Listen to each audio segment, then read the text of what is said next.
오늘은 이광수 대표님 모셨습니다. 안녕하세요. 안녕하세요. 네, 반갑습니다. 예, 총선이 지나고 부동산 시장에 대한 궁금증이 더 커지는 분위기인데 현재 부동산 시장을 이해하기 위해서 주목해야 될 키워드 무엇일까요? 굉장히 여러 가지 이슈가 있지만 그중에서도 제가 가장 주목하는 건 유효 수요 감소입니다. 부동산을 보실 때 특히 수요와 공급에 의해서 가격을 결정하는데 수요에 대해서 다시 한번 고민해 볼 필요가 있어요. 부동산은 유효 수요가 중요합니다. 유효 수요가 뭐냐면 수요는 사고 싶은 수요와 살 수 있는 수요가 있는데 부동산은 살 수 있는 수요가 되게 중요해요. 예를 들어서 주식은 수요가 굉장히 풍부합니다. 사실 초등학생도 용돈 받아서 삼성전자 주식 살 수 있잖아요. 맞아요. 네. 그래서 사고 싶은 수요와 유효 수요가 거의 비슷해요. 근데 부동산은 두 개가 큰 차이가 있어요. 강남의 아파트를 모두 다 사고 싶죠. 네. 그런데 살 수 없어요. 사고 싶은 거를 수요로 보면 안 된다는 거죠. 그런 측면에서 지금 대한민국의 부동산에서는 최근에 가격이 급등하면서 유효 수요가 감소한 상황이다. 그래서 이 유효 수요가 줄어들었다는 걸 전제하고 시장을 분석하고 판단해야 된다고 저는 생각합니다. 그러니까 다시 말해서 살 수 있는 사람이 줄어들었다 이렇게 같은 의미로 보면 될까요? 그렇죠. 살 수 있는 능력을 갖고 있는 사람들이 능력, 예. 이제 줄어들었다는 거죠. 예. 네, 알겠습니다. 지금 이제 총선이 끝나고 부동산 가격이 더 떨어질 것이다라는 예측을 하시기도 한 걸 제가 봤는데 앞으로 예상되는 좀 부동산 시장의 변화 어떻게 좀 보면 될까요? 예. 그러니까 살 수 있는 수요가 부족한 상황에서 이제 집값을 결정하는 건 집을 갖고 있는 사람들이 어떻게 하느냐가 중요할 거예요. 그런데 최근에 서울 아파트의 매도 물량이 뭐 8만 가구 이상으로 증가했고 그 얘기는 뭐냐면 집을 갖고 있는 사람들이 이제 팔고 싶어 한다는 거거든요. 근데 팔려고 시장에 나왔더니 살 수 있는 사람이 많지 않아요. 네. 그러면 집값은 떨어질 가능성이 높은 거죠. 그렇죠. 예. 그래서 그런 측면에서는 뭐 여러 가지 이유가 또 있겠지만 공급은 증가하고 수요가 감소한 상황이니까 가격 하락은 불가피하지 않느냐 이렇게 전망하고 있습니다. 그러니까 이제 매물은 증가하고 있는 건 맞는데 그 내놓는 매물이 아직까지는 그 떨어진 가격, 그러니까 수요자들이 접근할 만한 가격은 아니라는 말씀이신 거죠. 좀 그게 시간이 지나야 그게 시점이 오는 건가요? 예. 가격을 떨어뜨려야 살 수 있죠. 그죠? 그러니까 지금 내놓는 분들은 그렇게 가격을 떨어뜨리지까지는 않은 상태라고 보면 될까요? 이게? 그렇습니다. 그냥 생각해 보세요. 집을 갖고 계신데 처음 내놓을 때 싸게 팝니까? 그렇죠. 아니죠. 네. 그래서 매물이 증가할 때는 초기에는 흥미롭게도 호가가 올라가는 현상을 보여요. 그래서 마치 시장 가격이 올라가는 것처럼. 근데 거래가 안 되거든요. 네. 그러다 보면 집을 팔고 싶은데 집을 보러 오는 사람도 없고 그리고 거래가 잘 안 되면 이제 호가를 낮추기 시작하겠죠. 그런 현상이 하반기로 갈수록 좀 빨라지지 않을까 전망을 하고 있습니다. 네, 맞습니다. 생각해 보니까 집 내놓을 때부터 막 저렴하게 내놓는 사람은 없으니까. 그렇죠. 처음부터 제 집은 좀 최근에 뭐 보니까 10억 원에 거래됐는데 제 집은 9억 5천에 팔아주세요. 이런 분은 안 계시잖아요. 네, 맞습니다. 일단 제가 평균적으로 보니까 5%에서 7% 올려 놓는 것 같아요. 그래서 10억이면 뭐 10억 5천만 원 내지 한 11억 그 사이에서 일단 내놓습니다. 그 다음에 이제 안 보러 오면 왜 이렇게 집 안 보러 와요? 그러면서 이제는 호가를 낮추게 되는 거죠. 그러면은 가격이 내려가면 수요가 생기는 거죠. 쉽게 말해서 유효 수요가 생기는 거죠. 살 수 있는 수요가 그러면 그 가격대에 있을 수 있으니까 그러면 그 가격대에 거래가 되고 시장의 변화가 일어날 수 있습니다. 네. 지금 또 다른 이슈 하나가 이제 아무래도 정치 이슈인데 야당이 압승을 하면서 그동안 이제 정부가 부동산 정책을 많이 내놓았는데 이것들이 표류할 거라는 그런 예측들이 좀 나오고 있는 상황이에요. 어떤 정책들이 좀 가장 영향을 받을 거라고 좀 보시나요? 그동안 윤석열 정부의 정책 방향성을 보면 법률 통과가 필요한 부분은 사실은 예를 들어서 변경이 안 됐죠. 법안 그래서 통과가 그렇죠. 되니까. 그래서 기타 뭐 시행령이라든지 아니면 규칙이라든지 이걸 통해서 변화할 수 있는 것들은 완화를 많이 했는데요. 그런데 최근에 선거를 앞두면서 엄청난 공약이 많이 나왔어요. 근데 대부분 법률 개정이 필요합니다. 그런데 중요한 건 뭐냐면 이 나오는 그 정책들이 야당하고 협의가 안 되고 그냥 발표가 됐다는 거죠. 일방적으로. 그렇죠. 네. 하겠다. 그래서 그런 정책들은 대부분 앞으로 협의가 또 필요하고 또 국회의 논의도 필요하고 그리고 뭐 일종의 변화도 불가피한 거 아닌가 생각합니다. 네. 그래서 뭐 세부적으로는 예를 들어서 정부에서 공시지가 현실화 로드맵을 폐지하겠다. 그건 뭐냐면 추후에 그러니까 지금 공시지가가 현재의 매매 가격보다 뭐 한 70%에서 65%그 사이 수준이잖아요. 근데 정부가 기존 정부에서는 법을 개정하면서 이거를 현실화 90%, 95%까지 현실화시키겠다라는 로드맵을 발표했었거든요. 네. 근데 윤석열 정부에서는 이거 법안 폐기하겠다 이런 얘기를 합니다. 근데 되게 쉽지 않겠죠.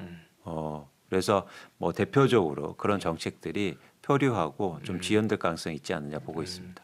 아무래도 뭐 그런 정책과 함께 뭐 재개발 재건축에 대한 완화책들도 그동안 많이 나왔던 걸로 알고 있는데 그런 부분들은 좀 어떤 변화가 있을까요?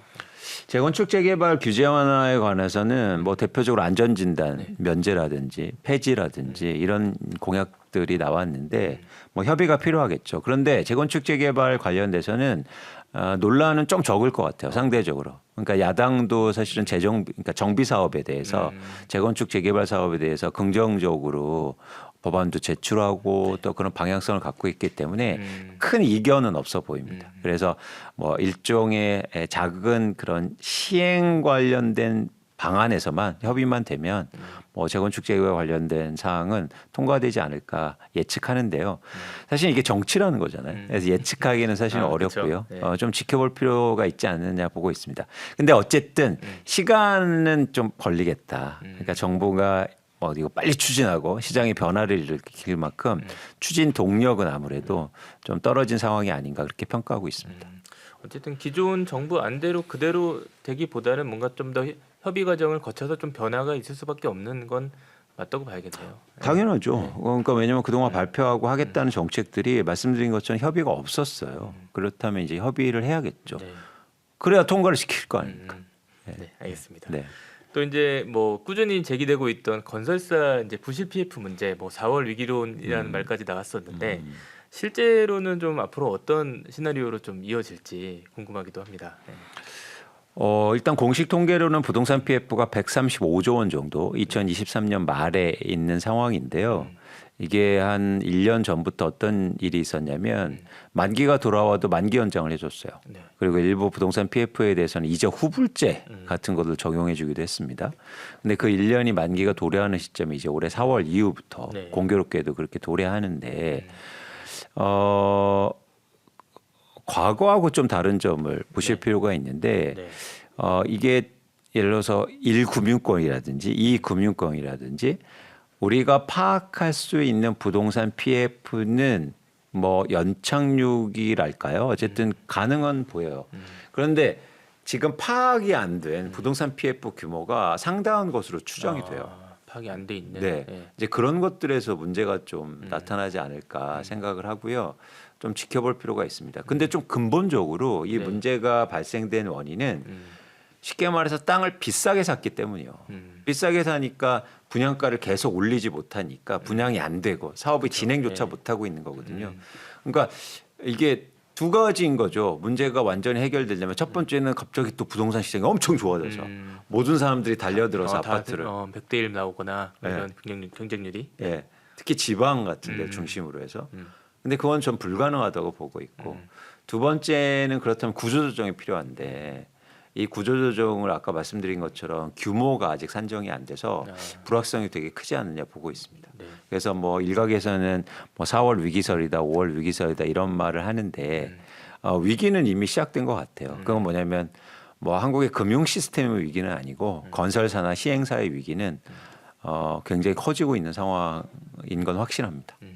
이 위기라는 수준을 어느 기준에 두냐에 따라서도 조금 이 상황을 좀 판단하는 이렇게 달라질 것 같은데 어느 정도를 위기라고 좀 봐야 될까요? 네. 저는 위기를 규모로 보고 있지는 않아요. 그러니까 규모 두 가지로 전 위기를 정의하는데 첫 번째는 네. 예상치 못한 일이 벌어졌을 때 위기예요. 누구도 예상하지 못한. 그렇죠. 네. 그렇죠. 그런데 부동산 PF는 그런 측면에서는 좀 예상은 돼 가고는 있습니다. 그런데 아까 이제는 우리가 모르는 PF들에서 터지면 그런 게 위기가 될 수 있고요. 두 번째는 규모를 떠나서 이게 시스템적으로 확산될 때, 그러니까 대표적으로 2년 전에 강원도에 이제 놀이공산에 PF 네, 문제가 네. 생겨갖고 그렇죠. 네. 그런 측면에서 뭐 그게 규모가 2천억밖에 안 되거든요. 근데 한국의 그 PF 문제 때문에 시중금리가 폭등하고, 그러니까 자산 시장이 완전히 냉각된 경험이 있죠. 그러니까 네. 규모가 적어도 시스템 리스크로 전이될 가능성이 있습니다. 그렇구나. 그래서 이 두 가지가 있는 경우의 위기인데 저는 지금 부동산 PF가 이런 위기 측면에서 0%가 절대 아니다. 확률이 있다. 그러면 조금 더 저희가 주시해서 볼 필요가 있는 거죠. 알겠습니다. 그런 상황들 좀 더 이제 음. 정부가 또 어떻게 대처하고 또 상황들을 좀 지켜봐야 될 필요가 있겠네요. 네, 또 다른 이제 또 부동산 시장 이슈가 아무래도 이제 금리일 것 같아요. 이제 금리 인하에 대한 기대감이 있긴 하지만 또 쉽게 내려오지 않는 상황. 그렇기 때문에 지금 뭐 금리가 더 쉽게 내려오지 않을 거란 전망이 나오고 있는데 금리가 기대와 달리 움직이는 이유 어떻게 좀 봐야 될까요? 네. 전 기대를 너무 빨리 한 것 같아요. 아, 기대를 너무 빨리. 네. 사실 금리가 올라간 게 이제 한 1년, 뭐 1년 반, 2년 정도 돼가고 있는 거잖아요. 그런데 결국 물가가 의미 있게 내려가지 않으면 금리도 내려가지 않을 텐데 네. 자산을 갖고 있는 입장에서는 금리가 내려가면 좋겠다 이런 희망들이 너무 시장에 많이 그렇죠, 아무래도. 가 있는 게 아닌가 생각을 합니다. 그런 측면에서는 그러니까 이 희망이 그러니까 정도가 있잖아요. 그런데 금리가 내려갈 거를 기대하는 그 뭐랄까 그 정도가 굉장히 크다는 거죠. 예를 들면 쉽게 말하면 내가 대출 받아서 집을 산 사람이 있고 그리고 무주택자가 있으면 누가 더 금리 인하를 강절히 원하겠습니까? 아무래도 그러니까 빚으로 집을 산 사람. 그렇죠. 내 당장 지금 대출 나가고 있으니까. 그렇죠. 네. 그러니까 무주택자분들은 뭐 금리가 내려가는지 올라가는지 물론 관련이 있지만 그러니까 열망 차원에서 그러니까 훨씬 더 크잖아요. 이런 열망들이 시장에서 막 전망으로 이어지는 것 같아요. 네. 근데 내가 원한다고 해서 시장이 바뀌는 건 아니지 않습니까? 일단 그런 측면에서 저는 금리 인하에 대한 어떤 기대가 너무 성급했던 게 아닌가가 문제라고 보고 있고 네. 두 번째는 뭐냐면 인플레이션이라는 게 쉽게 지금 잡히지 않을 가능성이 커요. 이유는 예를 들어서 미국 같은 경우에 그 임금이 올라가고 있고 그리고 미국의 물가를 산정할 때 예를 들어서 주택 비용이 굉장히 큰 비중을 차지해요. 근데 주택 임대료가 미국 같은 경우에는 주택 공급이 부족하기 때문에 쉽게 내려갈 수 없습니다. 그러니까 그런 구조적인 측면도 있다. 그래서 여러분들이 너무 금리 인하에 대한 기대감을 크게 가지면 안 되는 게 좋지 않냐 그렇게 판단합니다. 이게 미국 금리가 뭐 유지가 되거나 더 올라가거나 하더라도 우리나라 금리만 따로 움직일 수도 있는 건가요? 아니면 같이 움직여야 되는 건가요? 근데 미국의 기준금리보다 우리나라 지금 기준금리가 2%포인트가 낮은 상황이고요. 네네. 그만큼 우리나라는 인하에 대한 여지가 적다는 거예요. 그렇죠. 미국에서 예를 들어서 5%면 뭐 4%도 내릴 수 있고 3%도 내릴 수 있고 2%도 내릴 수 있고 1%도 내릴 수 있고 이렇게 레인지가 크잖아요. 네네. 근데 우리는 3%밖에 안 되지 않습니까? 그럼 얼마나 내릴 수 있겠어요? 그 인하폭이 작을 수밖에 없겠네요. 폭도 작고 속도도 느릴 수 있다는 거죠. 그래서 뭐 미국이 내린다고 그래서 한국이 바로 내리고 훨씬 빠르게 내릴 거다. 이거는 아니고 5보다는 3이 더 적지 않습니까? 그렇죠. 그리고 이미 이제 하는 총재도 어떤 말을 하냐면 뭐 미국의 기준금리도 중요하지만 한국의 물가도 중요하다. 그래서 근데 또 한국의 물가가 쉽게 떨어지지 않는 상황이기 때문에 특히 저는 한국의 그 장바구니 물가가 그러니까 기본적으로 소비자 물가보다 높은 거를 주시하고 있어요. 그러니까 뭐냐면 인플레이션의 또 중요한 건 뭐냐면 기대거든요. 기대 인플레이션이라고 그래갖고 그러니까 내가 향후의 물가를 어떻게 기대하는 거에 따라서 현재 물가가 또 결정되기도 하잖아요. 네. 근데 장바구니 물가가 올라가기 시작하면 사람들이 물가가 올라가는 거 아니야? 이런 기대가 올라간다고요.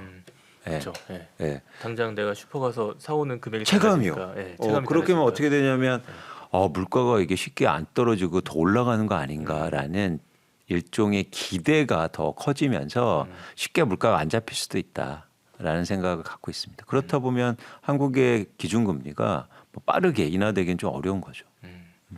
네, 실제 이제 뭐 금리가 내려와도 뭐 당장 집값 반등으로 이어지거나 집값에 영향을 주기는 좀 어렵다 이런 의견도 들었어요. 어떤 이유 때문에 또 그런다고 봐야 될까요? 그러니까 저희가 여러분들이 꼭 이렇게 아셔야 될 게 다시 한번 생각해 보셔야 될 게 금리 인하가 집값을 올리거나 금리 인상이 집값을 내리게 하는 건 아니에요. 그러니까 이 중간 단계가 빠져 있습니다. 무슨 얘기냐면 금리가 인하돼서 집값이 오르는 게 아니고 금리가 인하돼서 주택을 살려는 사람들이 많아져서 집값이 오르는 거 아닌가요? 그렇죠. 수요가 생겨야 되는 거니까. 그렇죠. 네. 예를 들어서 금리가 내려가도 집을 살려는 사람이 없는데 그냥 금리가 인하됐다고 집값이 올라가요? 아, 그렇죠. 그건 아니잖아요. 네. 근데 우리가 이렇게 빼놓고 얘기해요. 중간 단계가 필요한 네. 건데. 예. 반대로 금리가 올라가면 집값이 빠지는 게 아니고 집값이 올라가니까 집을 갖고 있는 사람들이 집을 팔아서 집값이 빠지는 거잖아요. 이 중간 단계를 빠뜨리고 얘기한다는 거죠. 네. 왜 이 말씀을 드리냐면 그러면 금리 인하가 주택 수요를 일으키기 위해서는 예를 들면 금리 인하 폭이 크던지 아니면 금리 인하 때문에 내가 뭔가 소득이 증가하거나 아니면 대출이 증가하고 그리고 집값이 살만한 주택이 많아서 이런 어떤 동인이 네. 필요하다는 거죠. 그런 측면에서는 예를 들어서 금리 인하 폭이 뭐 0.25% 포인트 정도 내려가고 이런 게 과연 주택 수요를 불러일으킬 수 있느냐? 저는 조금 아닐 가능성이 크지 않느냐 보고 있습니다. 예를 들면 2010년부터 2012년까지 한국의 주택담보대출 금리가 7%에서 4%로 떨어져요. 무려 3% 포인트가 하락했는데 그때 집값 하락폭이 제일 컸습니다. 근데 왜 금리가 인하되는데 왜 집값이 빠졌어요? 네. 금리가 인하돼도 집을 안 사고 안 사니까. 그리고 집을 갖고 있는 사람들이 파니까 오히려. 그러니까 집값이 빠졌거든요. 그래서 여러분들이 꼭 도식화해서 금리 인하되면 집값 오를 거야. 금리 인상되면 집값 빠지겠지. 이렇게 도식화하는 건 사실 좀 맞지 않다. 그렇게 보고 있습니다. 그러니까 지금은 좀 더 집을 팔려는 사람들의 심리가 더 크고 또 살려는 사람들은 너무 오른 가격 때문에 살 생각이 없고 그런 상태이기 때문에 금리 영향을 좀 덜 받을 거란 말씀이신 거죠. 그렇죠. 네. 그리고 예를 들면 뭐 경기가 위축되고 안 좋은 상황이 있어서 금리가 인하되고 있는데 금리 인하됐다고 그래서 나 가게도 안 되는데 가서 집 사고 이럴 분들이 과연 얼마나 있을까요? 맞습니다. 네, 그렇죠. 그러니까 금리 인하라는 게 지금은 결국에 물가가 다시 떨어지고 경기가 위축된다는 얘기일 수도 있거든요. 그러면 그런 상황 속에서 금리 인하만 보고 막 집 빨리 사야지 이렇게 하는 사람들이 그렇게 많지 않다. 그걸 좀 아실 필요가 있어 보입니다. 네, 알겠습니다.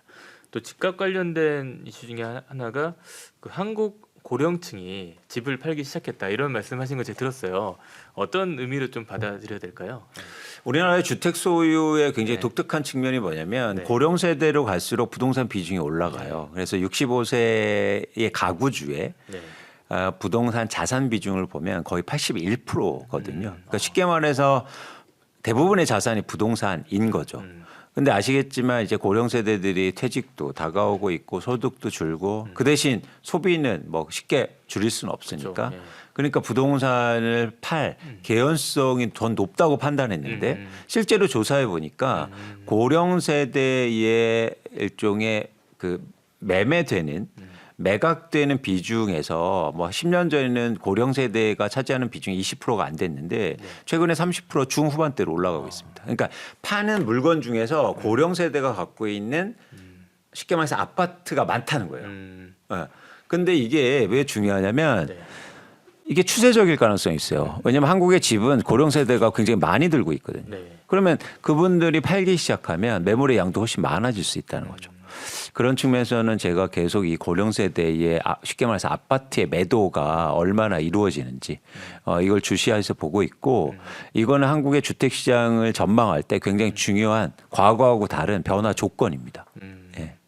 이 때문에 그러니까 매물은 더 늘어나고 가격에 영향을 받을 수 있는 여지가 더 크다는 말씀이신 거죠? 그렇죠, 네, 그렇죠. 그러니까 고령 세 집을 많이 갖고 있는 세대가 고령 세대가 집을 팔면 쉽게 말해서 뭐 3, 40대나 아니면 뭐 50대나 이렇게 집을 사줘야 되잖아요. 근데 만약에 그 집을 충분히 못 사준다면 네. 그러면 집값 하락폭이 커질 수 있죠. 파는 사람은 많고 살 사람은 많지 않으니까. 그래서 이런 상황을 계속 좀 볼 필요가 있어 보입니다. 어쨌든 저는 한국의 부동산 소유 구조상 좀 불가피하지 않느냐. 계속 들고 갈 수는 없다 이거죠. 그렇죠. 예. 네, 네. 알겠습니다. 정부가 그동안 재개발, 재건축 규제 완화 정책을 많이 쏟아냈는데 먼저 이런 정책에 대한 좀 평가를 해주신다면 어떨까요? 필요한 정책이죠. 왜냐하면 한국의 아파트에서만 봐더라도 노후주택 비중이 거의 20%가 넘고 있어서 그러니까 30년 이상 된 네. 그러니까 상당한 비중을 차지하고 있고 특히 이제 서울이라든지 수도권에 더 집중돼 있는 상황이거든요. 네. 그래서 일종의 삶의 질 차원에서 이런 노후주택에 대해서 일종의 재건축이나 재개발이 필요하다고 저도 생각합니다. 근데 중요한 건 두 가지인데요. 규제를 일방적으로 완화해 준다고 사업이 잘 진행될 거냐라는 측면에서는 저는 좀 회의적이에요. 그래서 그리고 두 번째는 근원적 한계를 좀 인정해야 된다는 거죠. 뭐냐면 지금 노후주택은 과거의 노후주택하고 다릅니다. 그렇죠. 쉽게 말해서 용적률이 높아요. 그러니까 과거에는 뭐 주공 아파트로 대표되는 5층 이하, 7층 뭐 이런 노후주택이 많았다면 근데 지금은 대부분 뭐 15층, 그렇죠. 고층의 노후주택들이 많아요. 근데 이 고층의 노후주택들은 쉽게 말해서 수익성이 안 나옵니다. 근데 이 수익성을 그러면은 무작정 용적률을 올려준다고 해결될 거냐? 네. 그건 또 아니라는 거죠. 그래서 말씀드린 것처럼 정책의 완화가 사업의 속도를 올릴 거냐라는 데에 대해서 고민을 좀 필요하고 두 번째는 경제성에 대해서 고민해 볼 필요가 있다. 네. 그래서 이 두 가지가 사실은 지금의 정부의 이런 일종의 정비 사업 정책에서 좀 잘 배려가 되지 않은 거 아닌가 생각을 합니다. 그러니까 이 옛날 사고 방식인 거죠. 그러니까 무슨 얘기냐면 규제 풀어주면 빨리 되겠지. 그러니까 아니라는 거죠. 그러니까 근원적 한계가 있을 뿐만 아니라 규제만 풀어준다고 지금 되는 시장이 아니다라는 걸 꼭 아실 필요가 있어 보입니다. 지금 뭐 이렇게 그런 노후된 아파트뿐만 아니라 이제 뭐 예를 들면 서울시에서 하는 모아 주택 이런 것처럼 노후 저층 주거지를 좀 개발하려는 그런 좀 정책도 많이 좀 내놓은 상태인데 또 갈등도 되게 많은 것 같아요. 그런 상황들은 좀 어떻게 봐야 될까요? 네. 맞습니다. 이 갈등이 불가피한 게 그러니까 경제적 이해관계가 다 다르잖아요. 쉽게 말해서 내가 주택을 어떤 조합이 10채가 있다고 보면 네. 다 동시에 5억 원에 산 게 아니라는 거죠. 아, 누군가는 3억에 샀고 누군가는 7억에 샀고 누군가는 10억에 샀을 거 아닙니까? 그래서 이해관계가 다르다는 거고요. 또 하나 뭐냐면 이제 산 가격뿐만 아니라 네. 지금 거기에서 뭘 하고 있는 가 중요하지 않습니까? 맞습니다. 그래서 재개발할 때 나 여기에서 너무 장사가 잘 돼요. 근데 어떤 집은 장사가 너무 안 돼요. 쉽게 말하면. 그러면 이제 이해관계가 크게 차이가 나는 거죠. 네. 나는 왜 너무 잘 되는데 노후주택이라서 사람들 뭐 이렇게 오래된 동네라서 사람들도 오히려 많이 더, 오고 네. 뭐 예를 들면 그래서 이해관계를 조율하는 게 어렵기 때문에 말씀하신 것처럼 사업 추진이 그렇게 쉽지는 않다는 겁니다. 알겠습니다. 지금 이제 뭐 투자적 측면에서 봤을 때 재개발, 재건축으로 돈 버는 시대는 또 끝났다. 이런 얘기도 좀 많이 나오고 있는 상황인데 여기에 대해서는 좀 어떻게 평가하세요? 그러니까 끝났다고 전 보진 아, 않아요. 네. 보진 않은데 지금 상황은 사실 어렵죠. 이유는 어렵다. 뭐냐면 그러니까 재건축 재개발로 돈을 벌려면 두 단계로 벌 수 있습니다. 첫 번째는 재건축 재개발이 시작된다고 하면 집값이 올라요. 그렇죠? 그렇죠. 뭐 예를 들어서 안전진단 통과하면 집값이 급등하기도 하고. 근데 지금 그런 상황이 아니에요.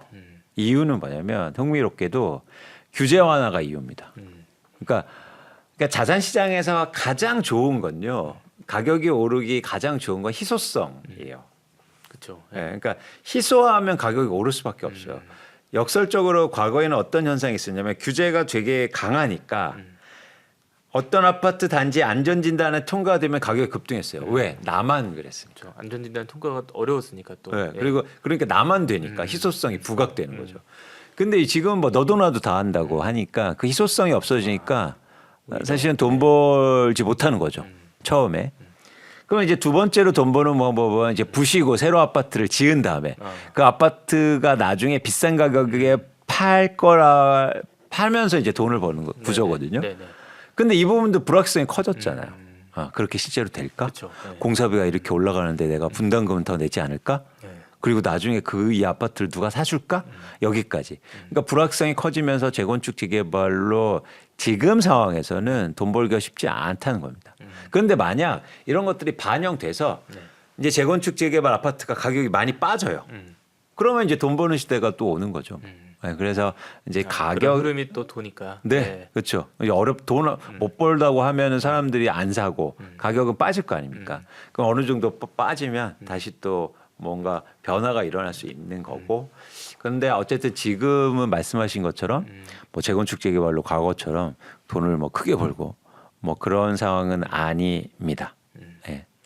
네, 지금 뭐 아까도 말씀하셨지만 PF 문제나 또 공사비 갈등 여러 이슈 때문에 그 또 분양 시장이 좀 어렵고 건설사 입장에서는 지금 상황을 좀 어떻게 판단하고 있을까요? 네. 어렵죠. 사업이 진행이 안 되고 그다음에 뭐 예를 들면은 건설사 입장에서 불확실성이 크니까요. 공사비도 계속 올라가고 예전처럼 아파트를 지은다고 돈을 벌 수 있는 상황도 아니고 네. 또 기존에 또 부동산 PF 일종의 물린 음, 그런 사업지들도 많기 때문에 네. 상당히 어려운 상황입니다. 음, 예.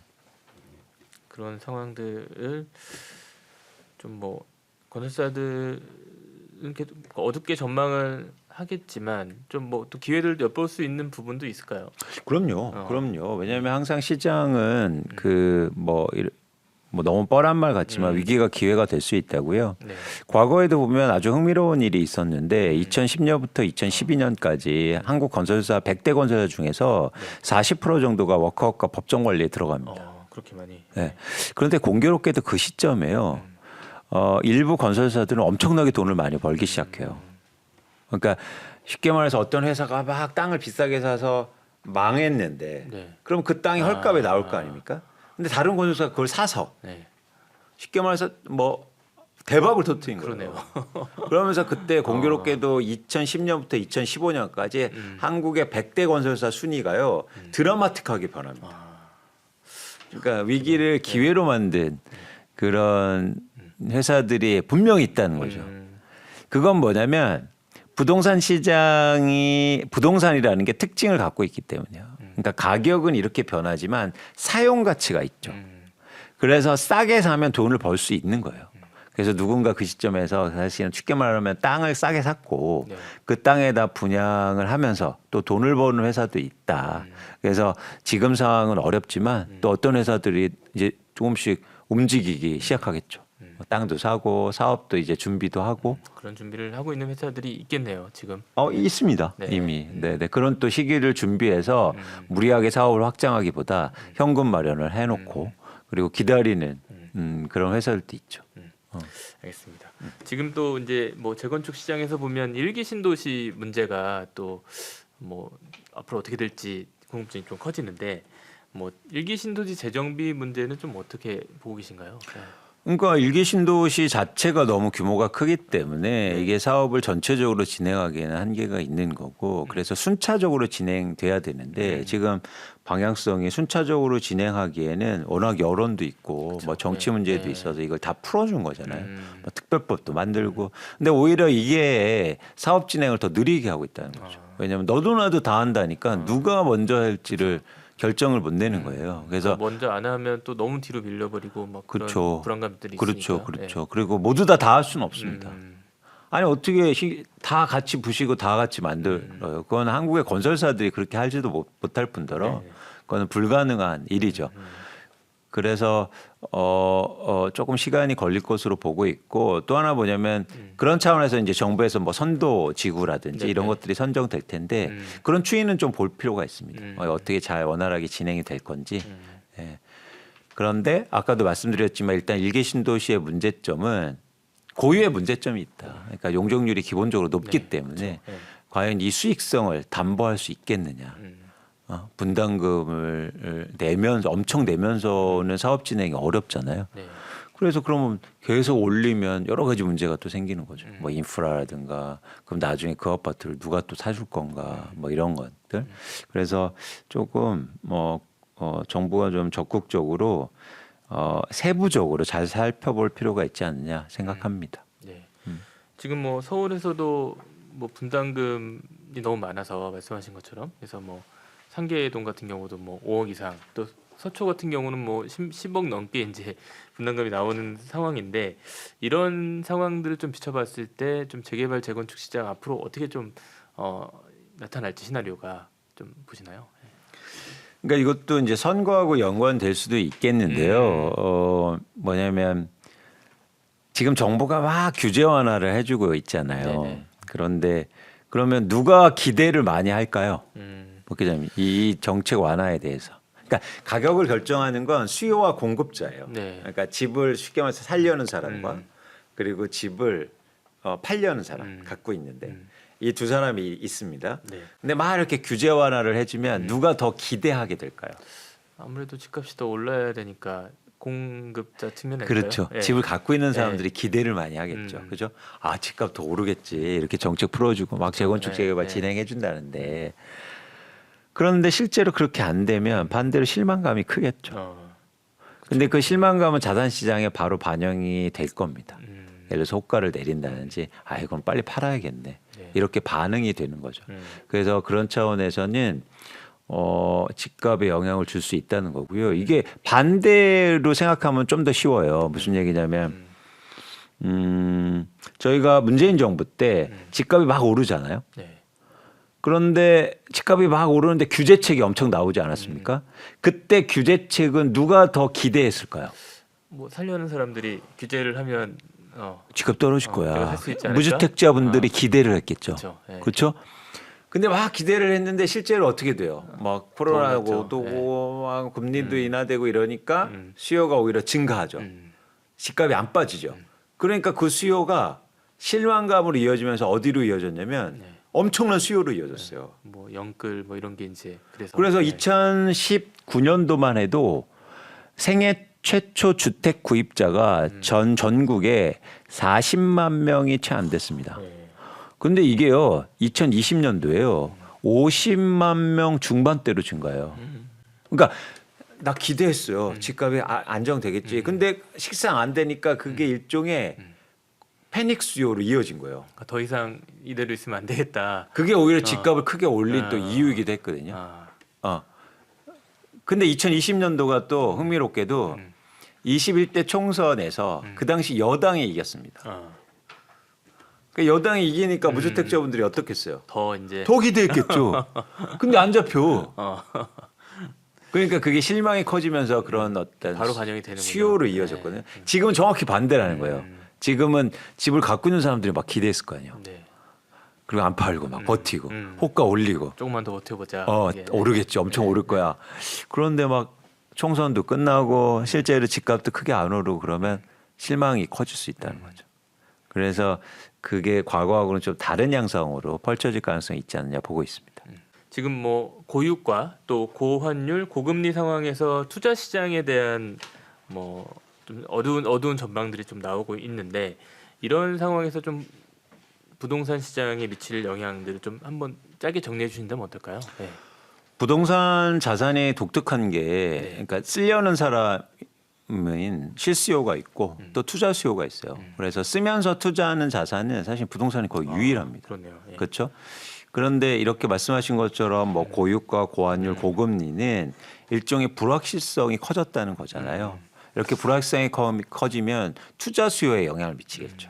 그러니까 내가 사용하려고 사는 사람들은 뭐 그쵸. 그래 네. 뭐 내가 내가 10년 살 거니까. 건데 네. 뭐 이렇게 생각할 수도 있겠지만 내가 이 집으로 해서 돈 벌어야지 이런 분들은 막 시장의 상황이 그리고 경제적인 환경이 변동성이 커지면 내가 불확실한데 투자를 좀 꺼리게 될 수 있잖아요. 특히 부동산은 자금이 많이 필요하다는 거죠.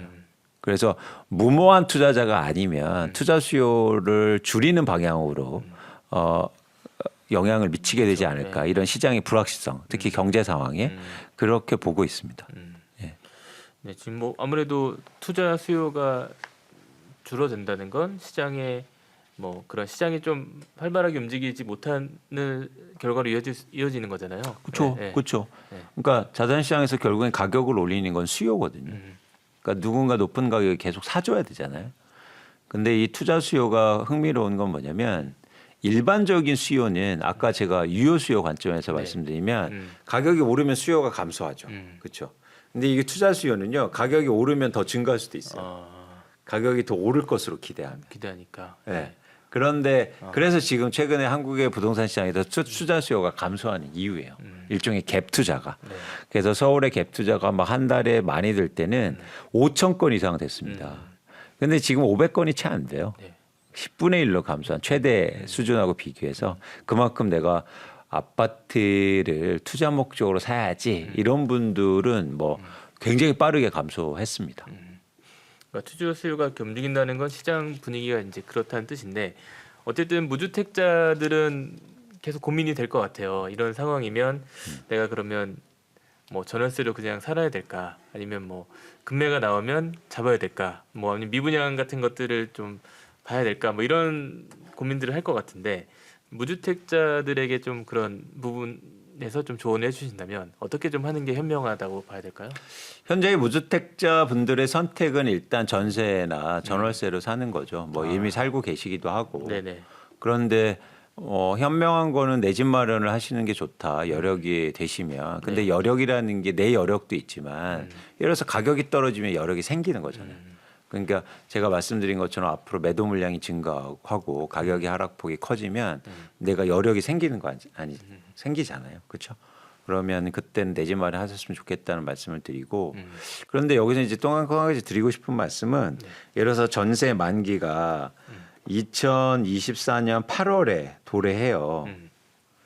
근데 만기가 돌아온다고 해서 꼭 그 시점에 내 집을 사실 필요는 없다는 거죠. 그러니까 그쵸. 많은 분들이 네. 이런 생각을 하세요. 맞아 뭔가 끝에 점에서 다시 뭔가 결정을 해야 될 것 같은. 네, 근데 이 시점에서 가격이 안 떨어지고 막 오르고 막 근데 뭐 시장 환경도 안 좋고 이러면서 굳이 그 가격에 사실 필요는 없다. 그러니까 시점에 그 상황을 맞추기보다도 가장 중요한 건 가격의 상황을 맞춰라. 그래서 가격 중심으로. 예, 가격이 떨어지면 뭐 전세 좀 빨리 내달라고 하고 그리고 쉽게 말해서 중개 수수료 좀 주고 그래서 이사하면 될 수 있잖아요. 이사하면 그죠? 그렇죠. 예, 그런 차원에서는 여러분들이 좀 유연하게 생각하시면 좋겠고 가격이 하락하면 내 집 마련을 꼭 하셨으면 좋겠다는 말씀을 드립니다. 혹시 미분양 주택들도 좀 지금 증가하는 추세인데 나중에 좀 시장 상황이 좋아지면 미분양도 뭐 기회가 될 수 있는 물건도 있을 거 아니에요. 이런 미분양에 대한 부분은 어떻게 좀 생각해야 될까요?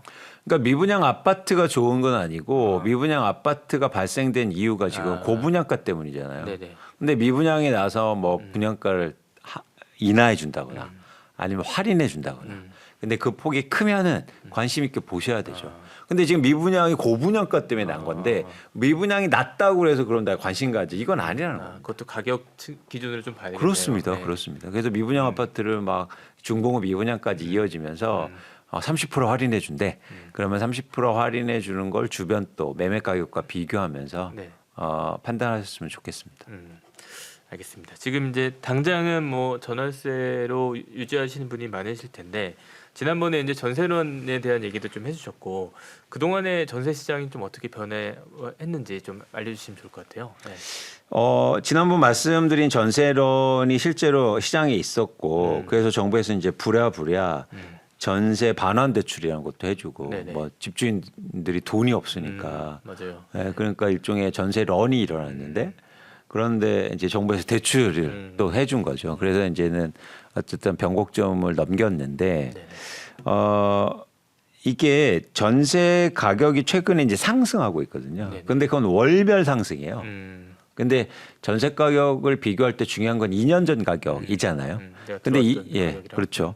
근데 2년 전 가격보다 지금 전세가 오르는 상황은 아닙니다. 뭐 일부에선 떨어지는 아파트들도 있기 때문에 그래서 여전히 전세 가격이 뭐 오르거나 이런 상황은 아니다. 근데 월별로 오르는 이유는 최근에 집을 매수하는 것보다 전세사는 수요가 좀 증가하고 있어요. 네. 그래서 향후에는 단기적으로 보면 전세 가격이 일부 상승할 수도 있겠지만 이게 2년 전 가격과 비교해서 오르는 건 아니다. 네, 그렇게 보시면 좋으실 것 같습니다. 그러니까 추세적으로 뭐 큰 폭은 아니더라도 전세값이 오르는 건 맞는 건가요? 저는 그렇게 보지는 않아요. 전세 가격이 추세적으로 올라갈 가능성은 좀 적다고 보고 있어요. 네, 그 이유는 뭐냐면 네.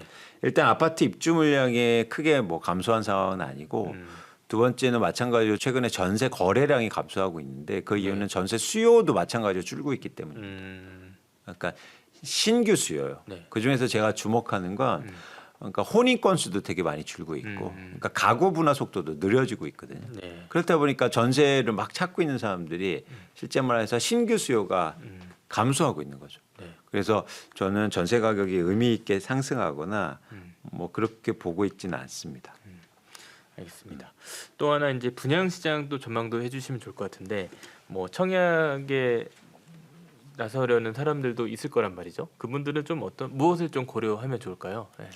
말씀드렸듯이 분양 가격이죠. 분양 가격. 그러니까 나는 새 아파트가 좋아. 그래서 가격 아무리 높아도 그냥 청약 받을 거야. 분양 받을 거야. 네. 그렇게 생각하시면 제가 어쩔 수는 없는데, 근데 이제 분양 가격의 적정성에 대해서 잘 고민하셨으면 좋겠다. 그래서 주변의 가격도 한번 비교해 보고 이 분양가가 적절한 건가에 대해서 고민을 하시면, 그래서 무주택자분들이 그런 판단이 드셨을 때 청약에 이제 참여하시는 거고요. 그러니까 신규 분양에 참여를 하는 순간 어떤 선택지는 없어지냐면, 예를 들면 주변에 아파트 가격이 막 떨어지고 있는데 청약에 내고 계약금도 내면 사실 그거를 그렇죠. 네. 일종의 기회라는 측면에서 그렇죠. 그래서 그 기회도 없어지는 거니까 여러분들이 청약을 참가하실 때는 그런 기회라는 측면에서도 고민을 좀 하셨으면 좋겠다. 막상 내가 사고 싶은 집이 집값이 내가 원하는 가격대에 왔는데 이미 계약금 내고 중도금 내야 하는 상황이에요. 그럼 너무 아쉽잖아요. 그렇죠. 네. 예, 그런 것들도 같이 고민을 하셨으면 좋겠습니다. 혹시 이제 분양가가 이제 뭐 요즘 워낙 이제 공사비 뭐 인상도 있고 하다 보니까 분양가가 내려올까 이런 이제 생각들을 하실 수 있을 것 같아요. 그래서 가격이 분양시장 가격이 적정가가 될까 뭐 이런 고민에 대해서는 좀 어떻게 보시나요? 네. 분양가가 올라간 이유는 여러 가지 이유가 있겠지만 일단 대부분은 지금 공사비 인상을 얘기하잖아요. 네. 철근이라든지 시멘트, 뭐 인건비. 근데 이 부분은 그냥 구조적인 측면이 있어요. 그래서 여기에서 가격이 오른 거가 쉽게 떨어지기는 좀 어렵지 않느냐 판단하고 있는 거예요. 그런데 네. 분양가가 그것만 해서 오른 건 아니거든요. 그러니까 어떤 요인이 또 두 가지가 있냐면 첫 번째는 토지 가격이 올랐기 때문에 분양가가 올랐어요. 쉽게 말해서 땅을 비싸게 샀기 때문에. 근데 이제 토지 가격이 떨어지면 분양가가 당연히 떨어지겠죠. 그렇죠? 왜냐하면 사업 진행이 그러니까 땅을 살려는 게 결국에는 주택 사업자들이고 건설 회사들인데 네. 아니 지금 사업도 어려운데 누가 땅을 사겠습니까? 네. 그럼 땅 가격이 떨어지겠죠. 그러면 분양가도 떨어질 수 있다라는 거고요. 또 하나 또 분양가가 최근에 공사비가 오른 이유가 또 뭐냐면 공사 기간이 상당히 많이 길어졌어요. 과거보다. 그 이유는 사업이 너무 많다 보니까. 그러니까 사업이 진행 속도가 좀 느려지면서 이 건설 사업장은요 공사 기간이 중요해요. 그러니까 쉽게 말해서 뭐 타워 크레인을 빌려도 30일 빌리는 거하고 50일 빌리는 거 가격이 완전 다르잖아요. 그래서 공사 기간을 단축하면 원가가 뚝 떨어지거든요. 그러면 이제 향후로 사업이 많이 진행이 안 되고 그런 여력이 좀 생기면 일종의 사업 기간이 단축되겠죠. 그렇죠? 그동안은 막 여러 군데 분산해서 공사를 하고 있던 거를 한 군데 집중해서 빨리 끝낼 수 그렇죠. 있는. 네. 그렇게 되면은 공사비가 떨어질 겁니다. 그래서 여러분들이 너무 분양가가 계속 올라갈 거야. 이런 우려는 안 하셔도 좋지 않느냐. 혹시 이제 현재 지금 집을 갖고 계신 분들 뭐 1주택자일 것 같은데 이분들도 이사 가고 싶은 마음들이 있을 것 같아요. 이분들은 좀 어떻게 하는 게 좋을까요? 네. 그러니까 1주택자분들이 이사 갈 때는 현재 살고 있는 집보다 이사 가려는 집이 조금 더 거주 여건이 좋거나 그쵸, 쉽게 말해서 비싼 집일 가능성이 있잖아요. 근데 집값이 떨어질 때 보면은 상대적으로 비싼 집이 더 많이 떨어지는 경우도 있습니다. 그렇게 하면 쉽게 말해서 갈아타기가 좋은 상황인 거죠. 그래서 그렇게 합리적인 의사결정을 하시면 좋겠다. 근데 그때 또 잘 이동이 안 돼요. 왜냐하면 내 집이 떨어지니까. 예. 내 집이 떨어져야 되니까. 근데 내가 살 집이 더 떨어졌으면 사실 이동하는 게 더 합리적인 선택이죠. 손해 본 느낌이 있더라도 그렇죠. 빨리 팔고 가는 게 그렇죠. 좋다. 그렇죠. 네. 그래서 오히려 가격이 떨어질 때 갈아타기도 좀 수월하게 하지 않을까 생각을 합니다. 알겠습니다. 마지막으로 좀 내 집 마련을 하시는 분들에게 이런 좀 신호를 기다려라 뭐 이렇게 좀 조언을 해주실 게 있다면 말씀해 주시죠. 네. 그러니까 정리해서 말씀드리자면 향후로 수요가 감소한 상황에서 일종의 공급이 증가하면 집값의 하락폭이 조금 더 커질 수 있는데요. 집값은 계속 빠지지 않아요. 어느 순간 빠지면 다시 살려는 사람들이 시장에 나타납니다. 근데 그 신호가 되게 중요한데요. 그때는 거래량이 그래서 증가하기 시작해요. 그래서 집값은 빠지고 정체된 상황인데 거래량이 추세적으로 증가하는 구간이 반드시 오거든요. 근데 그때가 사실 내 집 마련하기 되게 좋은 시점인 거죠. 그래서 우리는 이렇게 자산 시장을 볼 때 가격에만 관심이 많잖아요. 네. 그런데 거래량을 동시에 보면서 판단을 잘 하셨으면 좋겠고 이건 시장뿐만 아니라 여러분들이 사고 싶으신 그리고 살고 싶으신 아파트의 거래량도 똑같은 모습을 그려나갑니다. 그래서 그 아파트의 가격이 많이 빠지면 충분히 빠졌다는 신호는 뭐냐면 그 아파트가 막 거래가 또 되는 거예요. 그런 시점이 오거든요. 그래서 그렇게 거래량을 잘 주시해서 상황 판단과 그리고 시점 판단 그리고 내 집 마련 시점을 고민하셨으면 고려하셨으면 좋겠습니다.